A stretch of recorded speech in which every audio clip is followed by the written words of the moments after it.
All right, welcome guys. So at the end of this video, you should be able to sell like a madman, sell like a beast. And this is really a summary of the last call we had, the last live call we had at Red. So let's just get into it.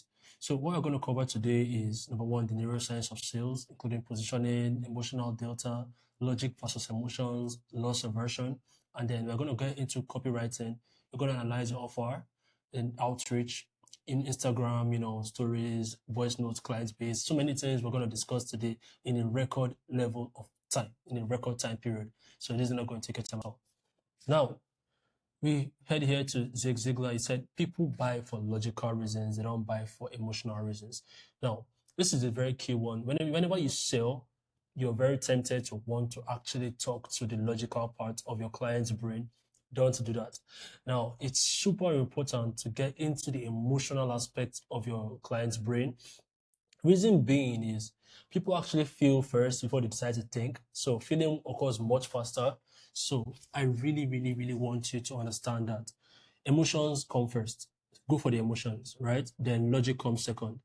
Now, this man here, his name is Antonio Damasio, right? And this is a legendary neuroscientist, and he really, really, really specialized in studying patients with a damaged VMPFC. What this really means is the ventromedial prefrontal cortex, this part of your brain right here. Now, this part of your brain is very important because it's actually the main driver or one of the main drivers of your emotions. And what he realized is emotions are actually the main driver of decision making as opposed to logic. So this is it here, the ventromedial prefrontal cortex. Now, he said, we are not thinking machines that feel, we are feeling machines that think.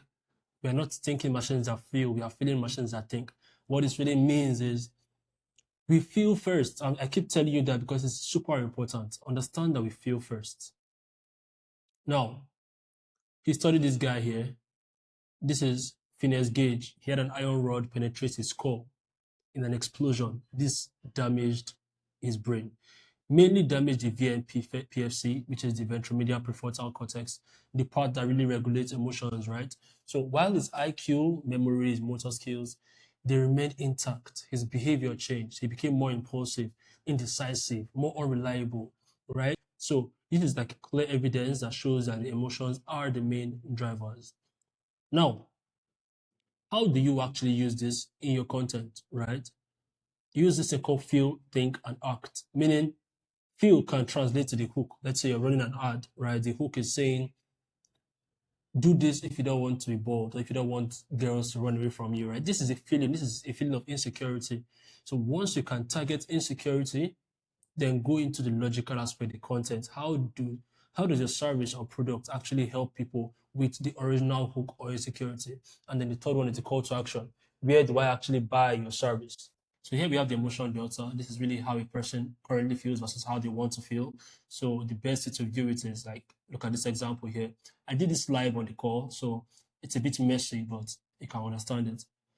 Hey, I love your brand. I handle designs and graphics, so designers can be better with me. What do you think?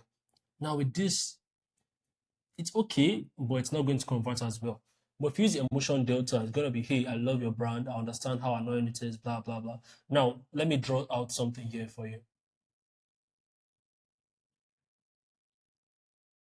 So this part, hey, I love your brand. I understand how annoying it is. All right, so this part, I understand how annoying it is that such a great product isn't converting. The problem is in your designs, and this is a negative aspect, right? This is negative. Now, emotion delta really works from negative to positive, then back to negative. So this is a negative, and then this is a positive here. I can help you fix it. Other clients of mine reported a streamlined pipeline. Now, this is a positive. Now, the client is going to be like, this guy can help me with this problem. This is the solution here. And then you take it back to negative here.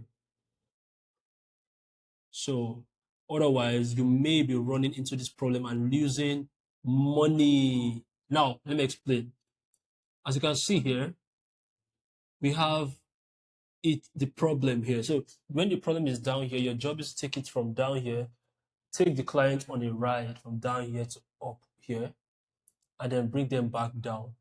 That way they will be able to miss the solution. Now let me explain it further. Imagine you're broke, imagine you're worth $0 right now. You're gonna feel bad, right? Yes. But imagine you were worth $1 million yesterday and you lost that $1 million. You're gonna feel even worse because you can remember how it felt to be worth $1 million. So as the client can remember how it felt to just read out the positive message before you go back to the negative, of course. So take them on that ride. Let them miss that positivity, and they'll feel like you are the cure to their negativity. So DM offer analysis. By the way, I'm literally in an empty room right now. I'm yet to furnish it, so that's why I'm literally on the floor right now. Yeah. So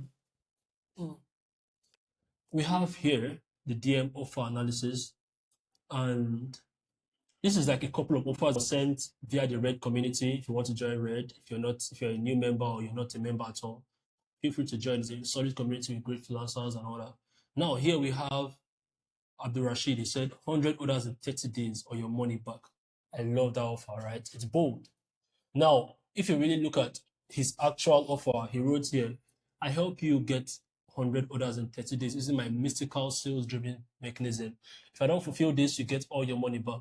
Now, in my opinion, this is a great offer, but the only problem is this part, the mystical part. What do you mean your mystical sales driven mechanism? This part, I don't like this part. It's not realistic, right? What do you mean by mystical sales driven mechanism? It doesn't make any sense, right? Why is it mystical? Mystical is like magic. So other than that, 100 orders in 30 days, or you get your money back, that is a bold, quantified promise, right? With a risk reversal, meaning there's no risk on the client side. Super strong, super strong. Now, Ramon, he said, proof. No, sorry. Yeah, so basically his offer, which I don't have here right now, but it's literally in the form, and he basically mentioned what he has done in the past with proof, with credentials. I always say social proof works really well in outreach because it does show you have experience, you have hands-on experience. So, and there are a couple others here. Now, there are some bad ones, of course, in the form. This is like, there are no bad ones. Now, one guy said, I am the most creative person you'd ever come across. I promise. People say all ideas have been created before. Trust me, one of my ideas have existed before. This is bad, right? The reason why this is bad is very simple. Um, you're not talking about what you can do for me. You're just talking about yourself, and that's a problem because the client don't want to really know how good you are without actually knowing how much of value you are to them. So it's very important to communicate that. And even with this, you haven't communicated how good you are at all. You just put a bunch of adjectives together and it's not really concise, doesn't make any sense. It's like you're the most creative person. How? What do you do? What do you specialize in? Why you think you're the most creative person?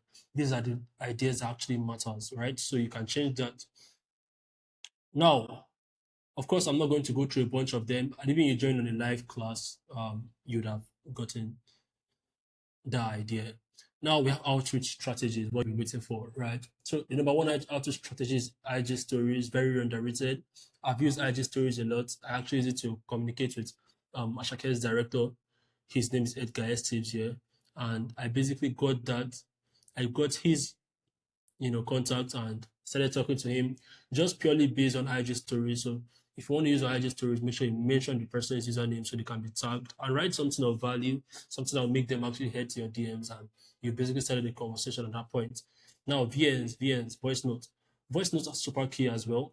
The reason why voice notes are so good is because people are so curious, people want to hear other people's voices, people want to hear, another human being speak verbal communication as opposed to just text. And once they see a bunch of text saying hey, and they see one that is a voice note from a stranger, best believe they're going to open the one from a voice note from a stranger, basically. So think about it, use it effectively, use it efficiently. With great power comes great responsibility.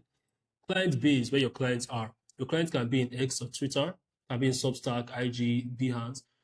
You need to actually find where they are. Let's say they're contractors or plumbers, right? They can be plumbing groups on Facebook, your local plumbing groups. You can find clients there, right? If they are tech bros, you can find them on X, on Twitter. If they are celebrities or musicians, you can find them on Instagram. That business people, you can find them on LinkedIn. So know where your clients are. That's the best way for you to target them. So basically, that's all for today. I wanted to make it just a 10-minute video, just detailing a good, concise summary on what the last call was about. If you want to join Red, join Red. If you're in Red, welcome again. So yeah, see you guys next Thursday for the live call.